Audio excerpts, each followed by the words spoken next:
Streets 105.1 Dsmoovee. What's in the streets on your airwaves right now? Look, if you're looking at me right now, you see me. I look kind of fly, but that ain't the point right now. I need you to make sure you subscribe to the YouTube channel in the link below. All right, it's the YouTube channel. It's On the Streets 314.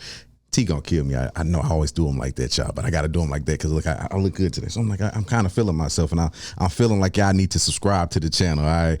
Today, my guest is Miss Ruth Ezell.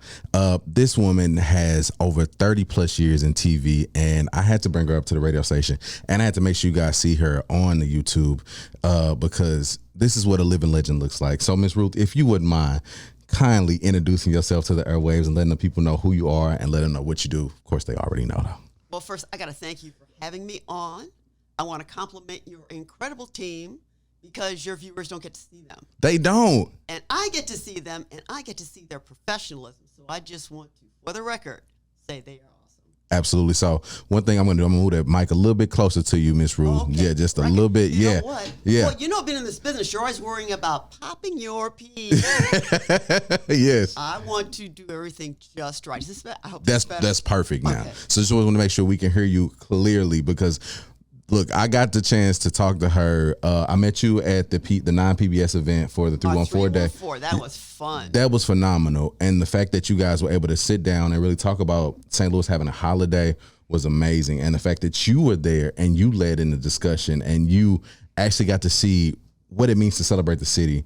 It was so special. It was a special moment to me because seeing a black woman do that, like that says, and that shows how far we've come as a city. So thank you so much, Ms. Ruth, for everything that you've done.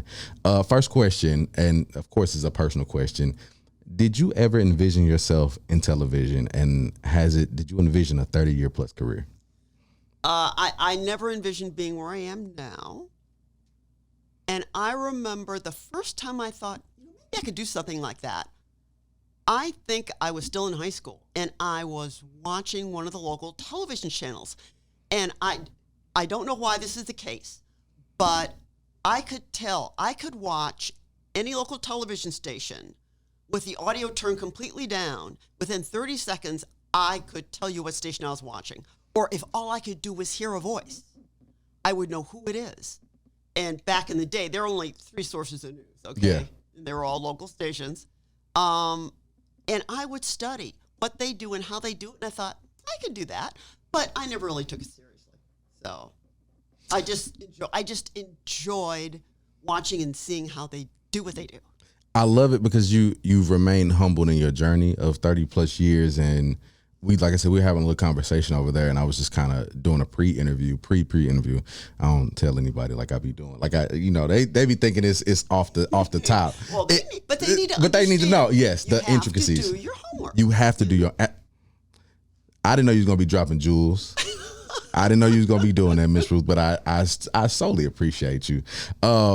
Getting to know you as the humble queen that you are, to be able to do to have a 30-year plus career. What does that mean to you? It means a lot because the household I grew up in, my mother, God rest her soul, she had a very traditional outlook when it came to women's place in the world. And so she always wanted to channel me through the, find a good man, marry a nice man. Yeah. Your mom did it. And there's nothing wrong with that. But I knew as a child just how hard that job is. Yes. And nobody gets paid for it. And it's underappreciated. And so I thought, well, I don't know how I'm going to do it. I was thinking as a little girl in kindergarten, but I think I need my own job. Yeah, absolutely.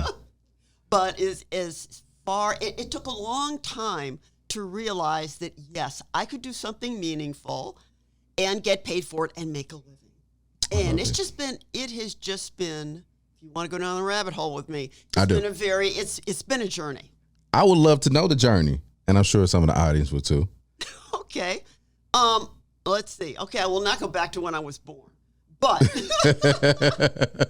I remember, we'll jump up to college. Yeah, okay. That's fine, yeah. And when I was going to college, there were not the kind of opportunities in terms of majors. There are things you can major in now that didn't even exist when I was 17, 18 Yeah. years old. And all of the regular run-of-the-mill English, history, literature, science, none of that was really doing anything for me. The only thing that really appealed to me was music. I love it. Yeah. Now, so anyway, but I ended up falling off track pretty early there. Not because I didn't enjoy it. I started playing piano when I was about 4 or 5 years old. My brothers and I, that was kind of like the thing. That was the thing in the household. Yeah, yeah, absolutely. I love it. So we did that, but where we grew up, I grew up in a suburb of Detroit, and we had a wonderful teacher to start us off. But as you progress, you need to move up in terms of who you get to teach you. Yes, ma'am. And by the time a child is really serious about going to college, majoring in music, maybe they want to become a concert pianist, I'll bet the majority of them will tell you stories of their parents driving them for 1 or 2 hours, at least once a week, to see their piano teacher, because the best don't always live right next to you. No, you really gotta go out and search for it if you really want it. If you really want it, and it takes such dedication, and there was only so much time my parents had to devote to me and my music, and unfortunately, there were 2 high schools I attended. The one I attended for my freshman year, Inkster High School. Now, the high school doesn't exist anymore. The school district does not exist anymore. But for my freshman year, it was one of the last years of the marching band, and let me tell you, we were like Florida A&M.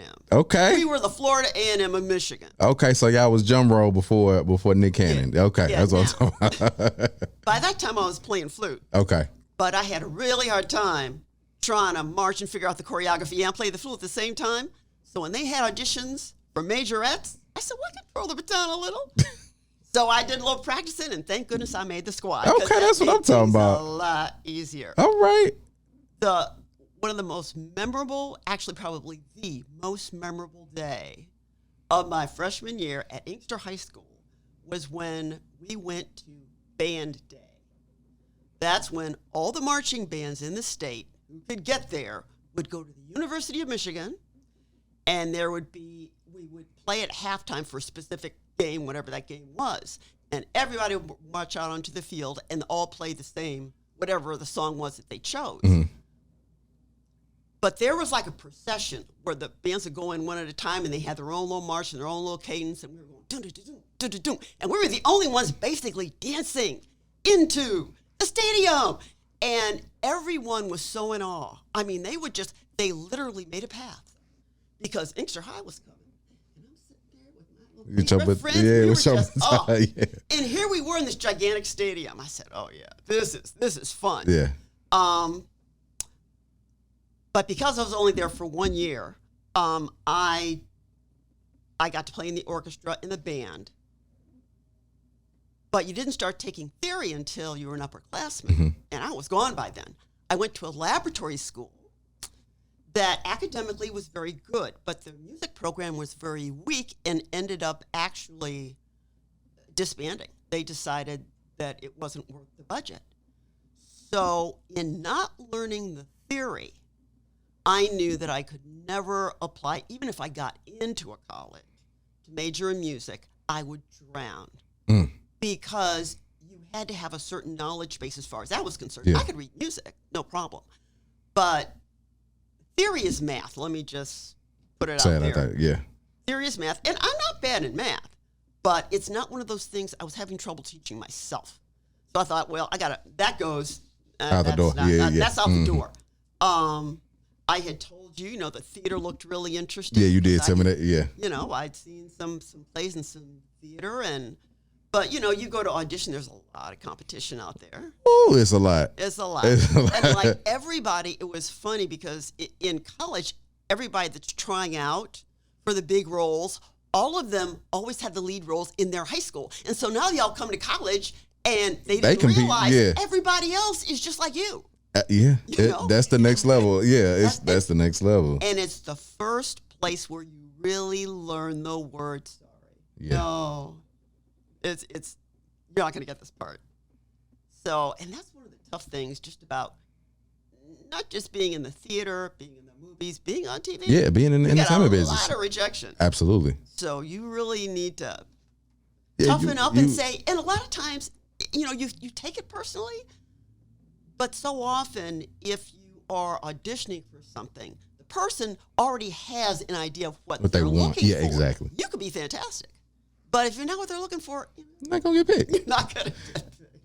And sometimes it's just like that, Miss Ruth. And the fact that, like I said, I keep enunciating that 30 years is such a long time, but it had to be in you to actually do that. And I know you were getting to that part, but just being able to hear, like, this wasn't your goal, this wasn't your path, all from high school to now. When did you discover, like, that TV was that thing? When, or what was, like, your first broadcast or your first opportunity to actually appear on television? Well, this is going to be interesting because I got to back up a little bit before we get to that point. My first job in the media was at WJR Radio in Detroit. So you was on radio too? Yeah. Oh, yeah. I was on radio. Okay. Yeah. Like I said, we're going to go down a rabbit hole. Yeah. So I was between jobs. And back in the day, before there was Monster.com and all these job searching websites, there was the want ads. Mm-hmm. It was in the newspaper. You check it, mostly on Sunday, because all the important jobs were in the Sunday edition. And I had just gotten into the habit of doing it. So I'm flipping through, and I see a rather large ad for what was essentially an executive assistant job. I thought, wow, this is kind of a big ad for the sales department at WJR. They needed someone to help the salespeople with organizing and stuff like that, and a lot of pink-collar stuff. So I thought, well, I've been listening to this station. I grew up listening to it. I know all these personalities. I hear the voices of the news people. I'll get to really actually work with them. That would be kind of nice. So I applied for the job. Lo and behold, I get the job. Okay. So I'm working in the sales department for approximately 6 months. And I had a number of duties, one of which included doing a closed-circuit broadcast. Now, WJR carried the Detroit Tiger baseball. They were the Tiger Baseball Network. Okay. Okay? And I'm just like here in St. Louis, KMY. Yeah. So, throughout Michigan, all these little teeny tiny stations, of course, they, also broadcast with permission of WJR. They get to broadcast the game as well. But they have to run certain ads, certain WJR ads. And then there are other little commercial slots where they can put their local ad for Joe's Bar or whatever it is. So 1 or 2 days before every broadcast, I would go walk into this booth with the paper that had been given to me by one of the sales guys saying, okay, this is the rundown. So just get on the air, flip the switch at 1:15, whatever time it is, and just read it. And just say, welcome, this is the such and such and such, and here are your spots. And so I would do this. Go into the booth, read it, go back upstairs. It was a 2-level radio station. You had all your broadcast people on one floor, and then your all administration people on the other floor. So I'm doing this for a couple months, and I get this phone call from the news director, and he wanted me to come down and talk to him for a minute. So I came downstairs, and he told me a little story. He said, I was in my office, and all of a sudden I heard this voice. It turned out someone had accidentally flipped a switch while I was doing one of my readings, and so you could hear my voice all the way down the hall. And the news director, and this is like something out of a movie, the news director said, I walked out of my office into the newsroom and said, who is that? And they said, oh, that's Ruth in sales. So he said, so he wanted to call me down. I love it. So he said, okay, now I got to confide something in you. We have this production assistant. They're not working out. And we're going to have to deal with them. But in the meantime, would you be interested in that job? And I said, yeah, heck yeah, I would be very interested in that job. Because I figured I'm in the newsroom. That's going to be a lot more interesting than sales. Yeah, of course, than sales, yeah. So I end up down there. And I do the gopher stuff. Yeah. Before people wrote their scripts on computers or got their information online, there were these teletypes. We had a room full of these teletype machines making lots of noise. Oh, should I get a little closer? Yeah, I'm there you sorry. go. There you All go. right. All right. You almost have to make love to this microphone. There you don't go. You see me. I'm not holding this. You literally. So I would rip all the latest headlines and the stories, and I would parcel them out to the reporters who work different beats. So I kept them organized. There would be audio feeds where we would get Associated Press radio reports in, and I would edit all those and put them on cartridges so that when the newscaster did the newscast, they could say, so-and-so has the latest, and they push the button. So I got those cassettes together. Okay. So I just made sure the newsroom would run smoothly. Yeah. And that was working out just fine. I was learning a lot. And out of curiosity, I decided to start taking, because everything was like carbon copies. Yeah. So I could take carbon copies of scripts and newscasts and just study them just to see how they put together their information. That's what I'm talking about. And I Yeah. thought, this is pretty interesting. So I created my own master class, so to speak. Then I found out from my older brother, we were in conversation about something. He said, a friend of mine used to have your job. And did you know that every morning at 6 a.m., WJR, they had an FM station. I don't know if they still do. Mm-hmm. And it played like easy listening music, that sort of thing. And they had like one newscast in the morning at 6 in the morning. He said, you just read some headlines and stuff. And so she asked the news director if she could do it. He let her do it. I said, I can get a little experience that way. So I went in and I asked, can you do it? Now, it meant me coming in a few minutes earlier. And my shift started at 5 to begin with, 5 a.m. So I got in a little bit earlier so I could get that together and still take care of the crew. That's what I'm talking about. The newsroom crew. And then I did that. And I thought, okay, this is something that maybe I could put on a resume tape one day. Then I realized that there were certain stories that they just needed information. Mm-hmm. So let's say there was a news conference. They didn't have enough reporters to send. I would ask, well, I'll just take a tape recorder and microphone. I'll set it up. I'll get it, and I'll bring it back for you. I said, fine, you can do that. And I would go out and get it, and then I would edit the sound bites myself. And then they let me write some scripts.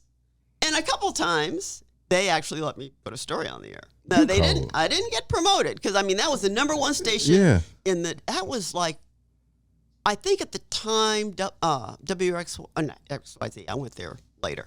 WGR it's a top 10 market. Yeah. Big market. So one day, my big break for being on the air at another station, because when I would go out, I would see other reporters. And it's a joke. I'd say, hey, you guys have any job openings? No, Ruth, not this week. So, and it became a running joke. That's what I'm talking about. Shooting your shot everywhere you went. And so we'll set that aside for a moment. We'll come back to that. So one day, every Sunday, I would go over to my parents' house for dinner. And one day, I saw these people canvassing. They had their little clipboards. They were going from house to house. I said, well, I got to find out what this is about. So I go up and I just ask, what's going on? And they said, well, we just got our property assessments from the city of Detroit, and they're hammering our neighborhood. And we are not happy. Oh, really? Are you going to be here in 20 minutes? I'm going to go home and get my tape recorder, okay? So, yeah, sure. So I run home, get the tape recorder, get the interview, write the story. I was a production assistant who broke one of the biggest stories in the city, at least for 6 months out of that year, if not the whole year. Oh, my goodness. And it led to all kinds of protests and boisterous county council meetings, all this stuff, all starting with my report. That's amazing. Yeah. And so, getting back to when I'm in the street that I and somebody said, well, Ruth, there is an opportunity. There's this radio station, WXYZ. They were top 40 market at the time. They said they're going to a news talk format. They need some reporters. So I took my exclusive story and some other little stuff that I did, and they had this big guard gate, and you couldn't get past that guard gate. Yeah. So I just drove on up, dropped off the resume and the tape, and within 48 hours, they said, you want to come down and talk to us? And within a week, I had a reporter job. That's what I'm talking about. That had to be, like, going through those phases and actually getting to see like this is where my trajectory is, and actually getting there.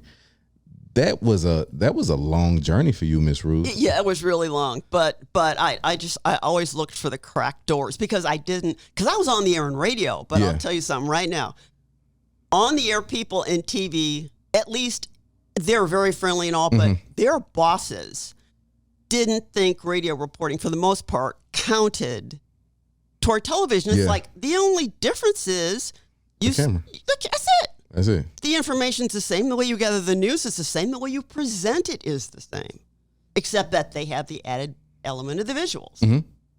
But I know how important natural sound is. I mean, I had all of the tools. There's just one thing was missing. It would be a long time before I got a TV job. So I ended up from doing that. I don't want to digress far too much. But from there, I ended up going to the TV newsroom. So they had WXYZ, had a television station, an AM station, and an FM station. So as a reporter at the AM station, I would get a lot of material that would help them. So we were always sharing stuff. And they came to know me downstairs. And the executive producer in the newsroom said, we'd really like it if you could come down here because you guys in radio can write 5 versions of the same story within 2 minutes. We need that kind of person down here. Absolutely. I said, well, as a reporter, I got my own car. As long as I make my deadlines, I'm pretty independent, but I'll think about it. And then I wouldn't think about it. Then I just forget about it. Then I got laid off because the general manager bought the station. Okay. And then he started slashing folks. I was the first to go, and then a good friend of mine who also worked there, she was the next one to go. And I never said anything it didn't even occur to me to say anything to the television folks. So I got the bad news on a Friday. Ooh. That Monday morning, the executive producer who was trying to get me to come down, she said, look, I just come on down. Just try it for a week. We promise you'll still get your unemployment if you don't like it. I said, well, I got nothing to lose.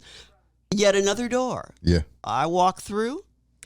After the first day, when I started working with video, I said, this is amazing. I love this. So I stayed. I stayed there for a year. And then I went to another television station as a writer in Chicago. And from Chicago, I was there for about 7 years. Yeah. It took me a long, long time to go from there. That's the number 3 market, okay? Yeah. And trying to get an on-air job. So I ended up getting an on-air job in TV in Cincinnati in 1990. Okay. So I was there for 2 years. And then, long story really short, a friend of mine who knew someone who was high up at NBC said, there are 5 openings right now at the TV station at the affiliate in St. Louis. And I didn't know much about St. Louis. I mean, I went there as a child. My family went there for a convention. Yeah. One summer, and that's all I knew. I knew that there was an arch and a riverboat, and that's about all I knew. But I ended up taking the job. I was the 5th reporter because I was kind of reluctant, but they liked my stuff. And so, yeah, I hightailed it out of Cincinnati and came here, and I've been here since August of 1992. I wasn't even born yet. I know. I know. A lot of your listeners. I don't think any of your listeners were born. So I think that's amazing because, one, I love the fact that I didn't know that you weren't born and raised here. And it seems like you cover the city with such grace. Because now, and of course it's been a while, but you've probably been on every scene in St. Louis and have touched probably every story or been in every sector of St. Louis. What's your most memorable story or your most memorable moment in St. Louis that you've reported on, Ms. Ruth? I would have to say the flood of 93, only because it was biblical in proportion. I mean, it really was. Nobody had to build an ark, but you were getting the feeling that you might have to. When that water was coming up and up and up from, it was a scary thing. I mean, people were calling me. Now, I lived in a high rise, so my personal residence was not cool. in danger. Yeah, you We was were cool. Yeah. But to see it on television, all my friends were like, my parents are calling me, "Are you okay?" I said, "Promise, I'm okay. I just need to stay hydrated," because besides there being all this water, it was in terms of temperature and humidity, we were losing a lot of body weight in water. And we couldn't go out on assignment without a ton of water. Yeah. And I mean, we had a chest full of ice and full of water because reporters were almost passing out on the air. It was that bad. Goodness. And we had long shifts, and it seemed it was the story that would never end. It seemed like it at the time. But that is what was memorable. And just to see people fight so hard to keep their homes, all the sandbagging, how people came together to help each other, it said a lot about the city. I think I really started learning about the city during that time. I love it. You've been honored a numerous amount of times and have taken the journey to actually be one of the more prominent news persons in St. Louis. A lot of people, they don't understand that they kind of get it now, like that you risk your life to tell the news and you risk your life to let people know about what's going on. What do you feel like is the most rewarding thing about what you do, Ms. Ruth? I think the most rewarding thing is just having the platform. I am so pleased and gratified when I'm able to give voice to someone who no one had listened to before. Absolutely. I think that, and it's a privilege. It's a privilege. So you mentioned awards. Awards are just a byproduct. Mm-hmm. It's like they're wonderful. They're nice to have. It's nice to be recognized. But I wouldn't get those awards if I didn't have the opportunity in the first place. Absolutely. See, now, if I wanted to, I could do the YouTube thing and I could have my own news show if I wanted. If you wanted to, yeah. But that's a lot of work, and I don't have to tell you that. I really... It's a lot of work. Shout out to Key Management, shout out to Terrence, shout out to Brenda, shout out to everybody that is here that y'all can't see right now. Yeah. But the fact that there is a team of people that can support you and leadership that believes in what you're doing. Absolutely. All that makes the stories possible and then makes the awards possible. Now, I do have to confess, the first time I won a Mid-America Emmy, which is something I never, ever, ever thought would happen, because there's so many types of stories that don't get nominated, let alone win. And the Emmy was for a story. Now, I was already at Channel 9. I should say 9 PBS. We have changed. We've changed our brand a few times. You got to brag on it. You got to brag on it, Miss Ruth. So there was a member of our board had actually told me about this story about these two young people who had special needs, and they did figure skating, and there was some kind of skating tournament, or it was like the Special Olympics, but for skating, figure skating. And so this St. Louis team, this young man and woman, won, and one of the things they got to do was during a pause, there was a skating championship that was broadcast nationally. It was down at, it was called Savas at the time. What's it called now? I don't even know what it's called now. That's changed. I forgot. A lot of time. But that stadium, the hockey stadium. Oh, the Enterprise Center. Enterprise Center. Enterprise Center, yeah. So they were able to solo, but before thousands of people. This was like part of their prize or whatever. And so I was able to record that, which was a saga in itself. We'll have to come back. I'll tell you that story. And it was just beautiful. I interviewed them before their performance. I taped their performance, and then I found out what they did when they weren't skating. So I told that story and got some video of them practicing and told the story about just them as human beings. So I put together what I thought was a really touching story, and I was so moved. And one of my colleagues who was not a producer. I believe she was, at the time, the editor of our viewer guide. Mm-hmm. And she said, Ruth, I saw your story. I cried. I said, oh, that's a good story. Yeah. If you're crying. If you cry, that's a perfect story. And apparently the judges must have cried too, because it got me an Emmy, which I was not expecting. I mean, in fact, I started to break down when I accepted the award, because I had found out some information shortly before the award ceremony, and I wanted to share it with everybody in the audience. And this was really the kicker, because by this time I had everybody in tears. So the young girl who had Down syndrome, the kids at her high school voted her homecoming queen.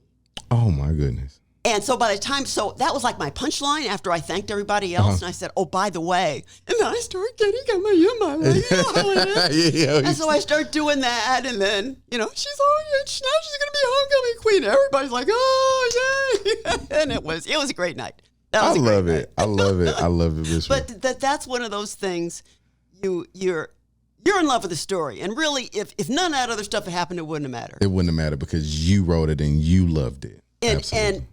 And I gave voice to those kids. I love it. Yeah, I just loved it. Miss Ruth, there are probably a ton of people, as we talked about, that would love to follow in your path. What advice would you give to them, and what would you say to them if they're listening right now? All right. My first piece of advice is for young people who are still in school. And this doesn't sound like it has anything directly to do with the business, but trust me, it does. Get your homework in on time. Why? Because in our business, it's all about the deadline. Oh, yeah. If you cannot meet your deadline, you will not be a success in this business. Absolutely.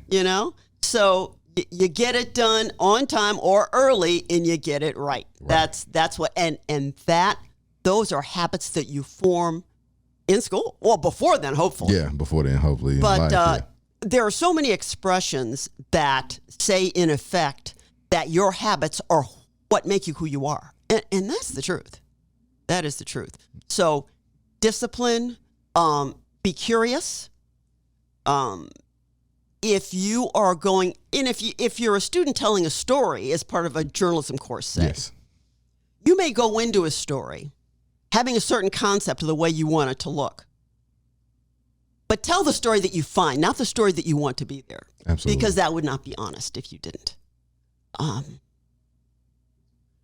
Golden rule: respect everybody, even the ones you can't stand, there you or go. the ones that can't stand you. There you go. Yes, ma'am. It pays off. Oh, and I have another expression too, and this is for people who may be in danger of getting the big head once they do get their job. Yes, ma'am. Be kind to and remember everybody on the way up, because you're going to see them on the way down. That's right. So. That's the one right there, Miss Ruth. That's the one. That's literally the one. That's the one right there. Miss Ruth, we want to thank you so much for taking the time out to come join me and join the team and join the Streets Airwaves. If you could let people know how they can follow you, how they can tap in with your show, Living St. Louis. I know we didn't get a chance to talk about it, but how they could watch it, how we can actually get a chance to support it on YouTube. If you got the links or something like that, if you let us know. Yeah, I will. First, I will share the links. I'll share links with you. Yes, please. As soon as I get to a computer. Yes. But we're on all the major platforms. We are most active probably on TikTok. Okay. Are you TikToking? I'm not personally. What I will do, I will see if I'm out and about and I see something interesting. There's a young woman named Veronica Moheski who I call 9PBS's TikTok queen. Okay. And so she will because I'm still learning what goes into a good post. Yeah. But I figure since I have a team member, that's her thing.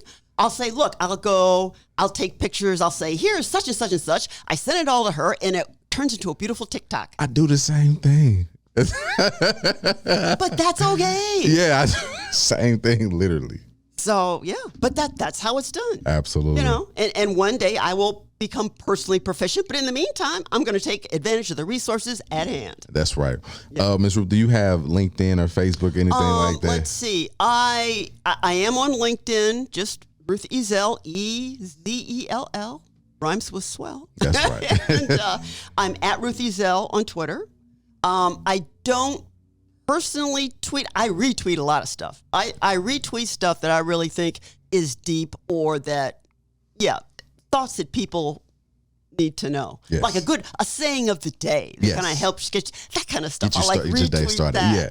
I love it. I love it. So be sure to make sure you tune in to Live in St. Louis.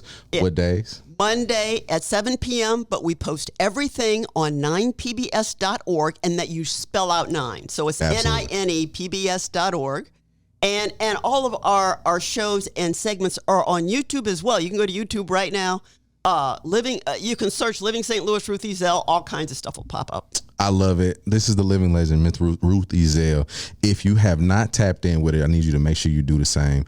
And if you have not subscribed to the YouTube channel, I need you to go ahead and do that right now. It's On the Streets 314. I'm gone. Dsmoovee, Voice of the Streets. Peace.